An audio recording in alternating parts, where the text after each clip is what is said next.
Branches stirred gently in the wind, scratching at one another with wooden fingers. Will opened his mouth to call down a warning, and the words seemed to freeze in his throat. Perhaps he was wrong. Perhaps it had only been a bird, a reflection on the snow, some trick of the moonlight. What had he seen, after all? Will, where are you? Sir Waymar called up. Can you see anything? He was turning in a slow circle, suddenly wary, his sword in hand. He must have felt them, as Will felt them. There was nothing to see. Answer me. Why is it so cold? It was cold. Shivering, Will clung more tightly to his perch. His face pressed hard against the trunk of the sentinel. He could feel the sweet, sticky sap on his cheek. A shadow emerged from the dark of the wood. It stood in front of Royce. Tall, it was, and gaunt and hard as old bones, with flesh pale as milk. Its armor seemed to change color as it moved. Here it was white as new fallen snow, there black as shadow, everywhere dappled with the deep gray-green of the trees. The patterns ran like moonlight on water with every step it took. Will heard the breath go out of Sir Waymar Royce in a long hiss. Come no farther, the lordling warned. His voice cracked like a boy's. He threw the long sable cloak back over his shoulders, to free his arms for battle, and took his sword in both hands. The wind had stopped. It was very cold. The other slid forward on silent feet. In its hand was a longsword like none that Will had ever seen. No human metal had gone into the forging of that blade. It was alive with moonlight, translucent, a shard of crystal so thin that it seemed almost to vanish when seen edge on. There was a faint blue shimmer to the thing, a ghost light that played around its edges, and somehow Will knew it was sharper than any razor. Sir Waymar met him bravely. Dance with me then. He lifted his sword high over his head, defiant. His hands trembled from the weight of it, or perhaps from the cold. Yet in that moment, Will thought, he was a boy no longer, but a man of the night's watch. The other halted. Will saw its eyes, blue, deeper and bluer than any human eyes, a blue that burned like ice. They fixed on the longsword trembling on high, watched the moonlight running cold along the metal. For a heartbeat he dared to hope. They emerged silently from the shadows, twins to the first. 3 of them, 4, 5, Sir Waymar may have felt the cold that came with them, but he never saw them, never heard them. Will had to call out. It was his duty, and his death, if he did. He shivered, and hugged the tree, and kept the silence. The pale sword came shivering through the air. Sir Waymar met it with steel. When the blades met, there was no ring of metal on metal. Only a high, thin sound at the edge of hearing, like an animal screaming in pain. Royce checked a second blow, and a third, then fell back a step. Another flurry of blows, and he fell back again.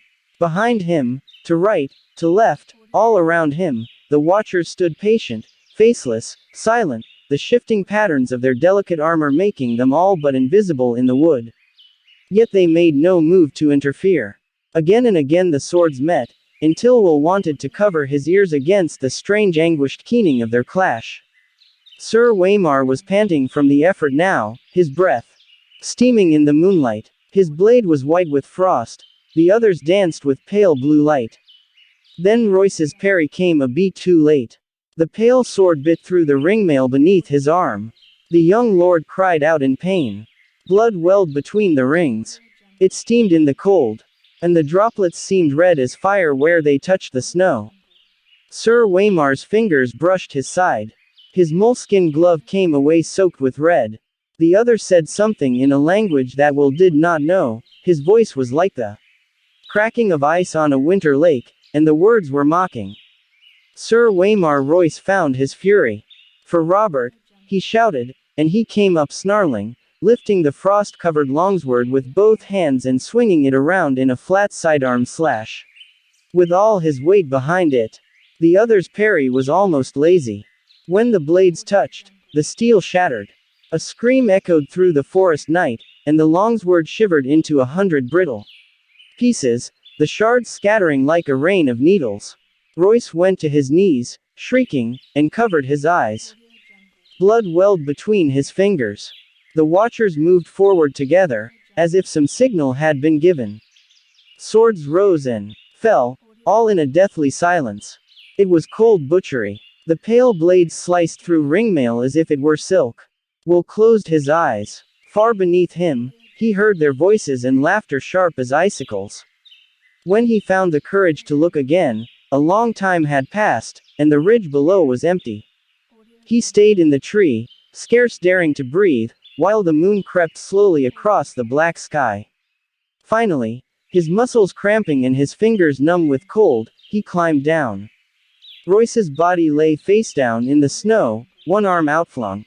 The thick sable cloak had been slashed in a dozen places. Lying dead like that, you saw how young he was. A boy. He found what was left of the sword a few feet away, the end splintered and twisted like a tree struck by lightning. Will knelt, looked around warily, and snatched it up. The broken sword would be his proof. Garrett would know what to make of it, and if not him, then surely that old bear Mormont or Maester Emmon. Would Garrett still be waiting with the horses? He had to hurry. Will rose. Sir Waymar Royce stood over him. His fine clothes were a tatter, his face a ruin. A shard from his sword transfixed the blind white pupil of his left eye. The right eye was open. The pupil burned blue. It saw. The broken sword fell from nerveless fingers. Will closed his eyes to pray.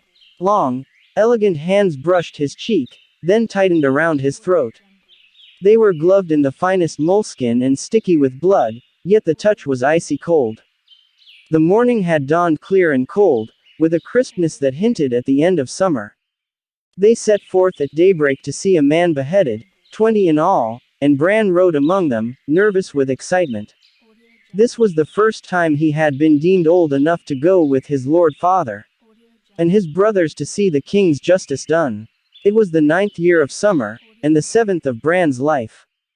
The man had been taken outside a small holdfast in the hills. Robb thought he was a wildling, his sword sworn to Mance Rayder, the king beyond the wall. It made Bran's skin prickle to think of it. He remembered the hearth tales old Nan told them.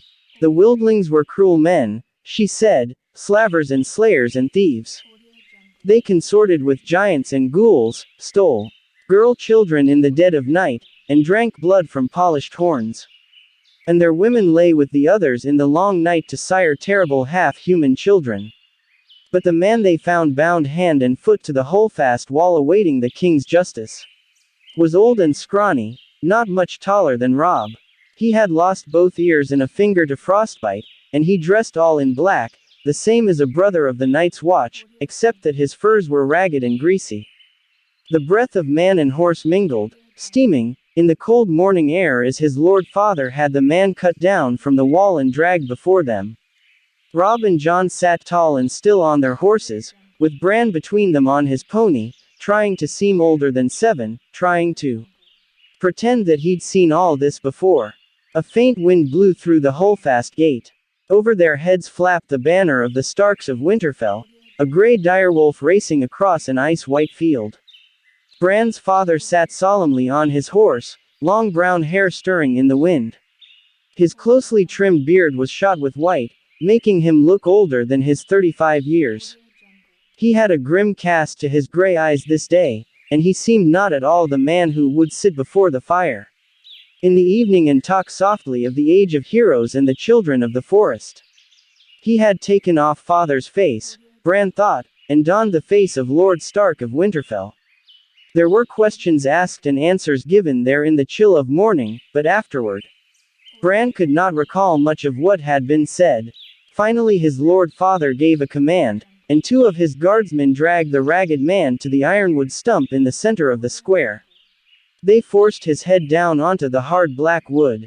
Lord Eddard Stark dismounted and his ward Theon Greyjoy brought forth the sword. Ice, that sword was called. It was as wide across as a man's hand, and taller even than Robb.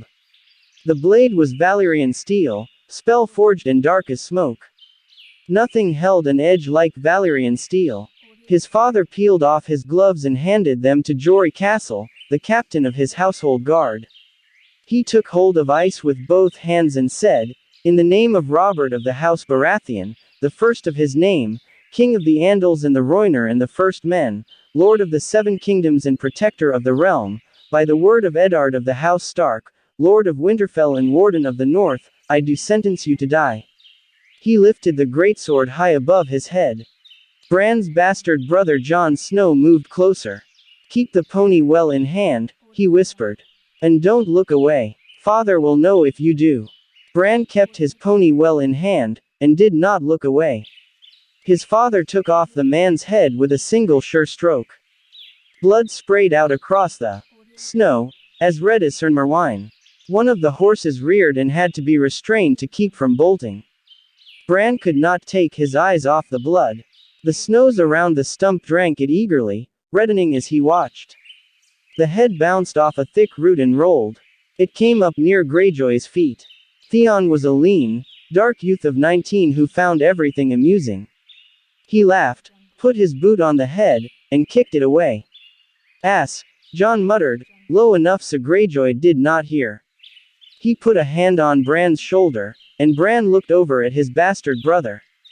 You did well, Jon told him solemnly. Jon was 14, an old hand at justice. It seemed colder on the long ride back to Winterfell, though the wind had died by then and the sun was higher in the sky. Bran rode with his brothers, well ahead of the main party, his pony struggling hard to keep up with their horses. The deserter died bravely, Robb said. He was big and broad and growing every day, with his mother's coloring, the fair skin, red-brown hair, and blue eyes of the Tullys of Riverrun. He had courage, at the least. No, Jon Snow said quietly. It was not courage. This one was dead of fear. You could see it in his eyes, Stark. Jon's eyes were a gray so dark they seemed almost black, but there was little they did not see. He was of an age with Robb, but they did not look alike. Jon was slender, where Robb was muscular, dark where Robb was fair, graceful and quick where his half-brother was strong and fast. Robb was not impressed. The others take his eyes, he swore. He died well. Race you two. The bridge. Done, Jon said, kicking his horse forward. Robb cursed and followed, and they galloped off down the trail, Robb laughing and hooting, Jon silent and intent. The hooves of their horses kicked up showers of snow as they went. Bran did not try to follow. His pony could not keep up. He had seen the ragged man's eyes, and he was thinking of them now. After a while, the sound of Robb's laughter receded, and the woods grew silent again. So deep in thought was he that he never heard the rest of the party until his father moved up to ride beside him. Are you well, Bran? He asked, not unkindly. Yes, father, Bran told him. He looked up. Wrapped in his furs and leathers, mounted on his great warhorse, his lord father loomed over him like a giant. Robb says the man died bravely, but Jon says he was afraid. What do you think? His father asked. Bran thought about it. Can a man still be brave if he's afraid? That is the only time a man can be brave, his father told him. Do you understand why I did it? He was a wildling, Bran said. They carry off women and sell them to the others. His lord father smiled. Old Nan has been telling you stories again. In truth, the man was an oathbreaker, a deserter from the Night's Watch. No man is more dangerous. The deserter knows. His life is forfeit if he is taken, so he will not flinch from any crime, no matter how vile. But you mistake me. The question was not why the man had to die, but why I must do it. Bran had no answer for that. King Robert has a headsman, he said, uncertainly. He does, his father admitted. As did the Targaryen kings before him. Yet our way is the older way. The blood of the first men still flows in the veins of the Starks, and we hold to the belief that the man who passes the sentence should swing the sword. If you would take a man's life, you owe it to him to look into his eyes and hear his final words. And if you cannot bear to do that, then perhaps the man does not deserve to die. One day, Bran, you will be Robb's bannerman, holding a keep of your own for your brother and your king, and justice will fall to you.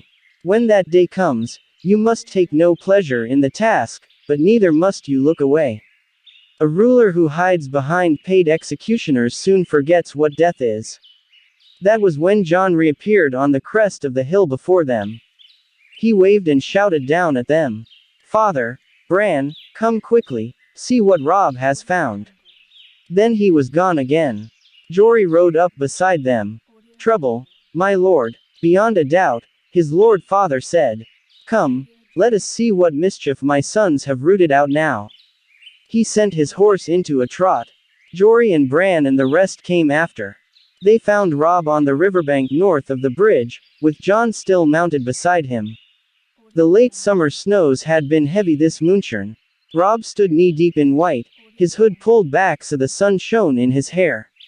He was cradling something in his arm, while the boys talked in hushed, excited voices. The riders picked their way carefully through the drifts, groping for solid footing on the hidden, uneven ground. Jory Castle and Theon Greyjoy were the first to reach the boys. Greyjoy was laughing and joking as he rode. Bran heard the breath go out of him.